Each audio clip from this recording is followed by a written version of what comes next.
जय श्री राम दोस्तों। तो आज हम बात करने वाले हैं जो मंदिर और शिवलिंग पर दूध चढ़ाया जाता है उसके ऊपर, क्योंकि कुछ महानुभावों को लगता है कि ये एक तरीके का फूड वेस्टेज है। इससे अच्छा हम गरीब बच्चों को दे दें, क्योंकि हमारी देश की आधी जनता कुपोषित है और वो गरीबी से जूझ रही है। हमारे देश के जो 15% बच्चे मल न्यूट्रिशन का शिकार हो रहे हैं वो इसी फूड वेस्टेज के कारण हो रहे हैं। अगर हम इसको रोक दें तो हमारे देश की गरीबी ख़त्म हो जाएगी।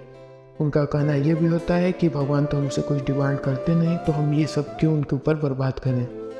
तो आइए आज इस वीडियो में हम बात करते हैं कि क्या सही में दूध चढ़ाना दूध की बर्बादी है और कुछ और है। तो आपकी जो राय है वो कमेंट में बताइए और अपनी राय वीडियो में बताते हैं। वो पत्थर दूध था और वो पत्थर के बिल्कुल बगल में से छोटी सी पतली सी नाली में से वो सारा दूध बाहर की ओर जा रहा। वो सारा दूध मिलो उस नाली से निकलकर बाहर गटर में जाए। Total waste. भगवान की इमेज पर, भगवान की मूर्ति पर हम मिल्क ऑफर करते हैं, तो क्या ये सही है जब इतने सारे भगवान के बच्चों को दूध नहीं मिल रहा? Yeah, in temples, a form of worship is through the Shivling, where people sacrifice milk to the god Shiva. However, every year millions of liters of milk is wasted on it. Why are you wasting so much of oil and milk on God? Where is it written कि God says मेरे को दूध देना and Hanuman saying मेरे को तेल डाल? I don't understand why are people wasting so much?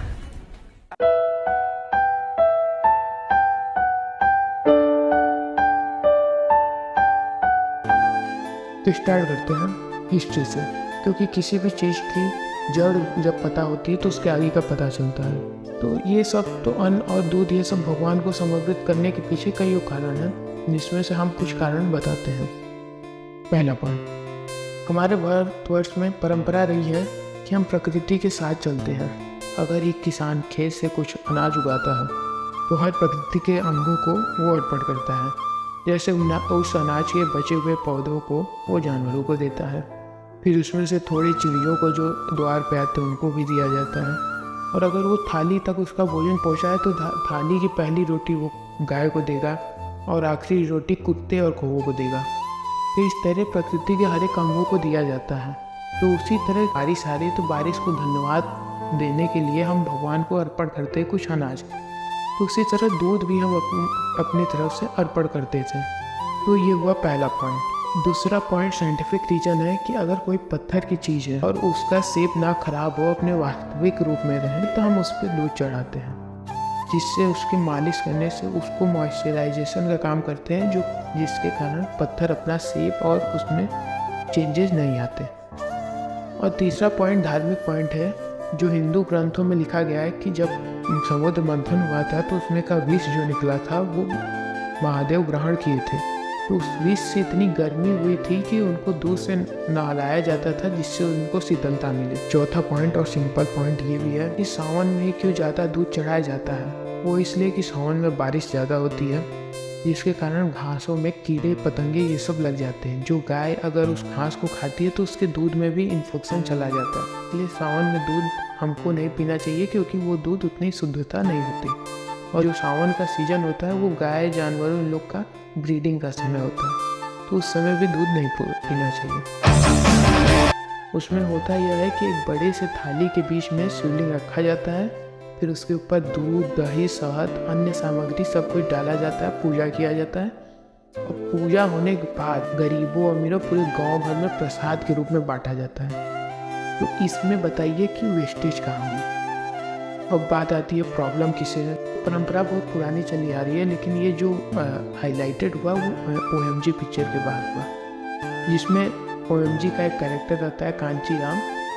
वो खुद शराब पीते हैं। क्या मुसलमानों में चादर का वेस्टेज नहीं हो रहा है? वो चादर चढ़ाने से अच्छा किसी गरीब को ठंडी में चादर दे दीजिए। क्रिश्चियन में नहीं हो रहा है? जो कैंडल जला रहे वो अगर कैंडल किसी गरीब के घर में जले तो उसका घर रोशन हो, उस सब में तो कोई टिप्पणी नहीं हो रहा। तो इसमें अगर देखा जाए, अगर एक बंदा जा रहा है मंदिर में तो अगर वो 100 रुपये लेकर गया तो वो 10 रुपये का ही दूध लेगा, बाकी 90 रुपये वो किसी न किसी को देगा ही, जैसे रिक्शे को देगा, दूध वाले को देगा, और दूसरी बात कि गरीबों को बांटने का। तो पहले हमको ये बताइए कि गरीब क्यों हमेशा मंदिर के बाहर ही बैठते हैं, मस्जिद के बाहर क्यों नहीं बैठते, कि वो गिरजाघर चर्च के बाहर क्यों नहीं बैठते? क्योंकि उनको भी पता है कि अगर कोई मंदिर में 5 रुपये चढ़ाने आ रहा है तो 10 रुपये हमको देगा। लास्ट में यही कहना चाहूँगा कि हमें यही सिखाया गया है ना कि हमारे धर्म की यही खासियत रही है कि दान करना, सेक्रीफाइस करना। धन्यवाद।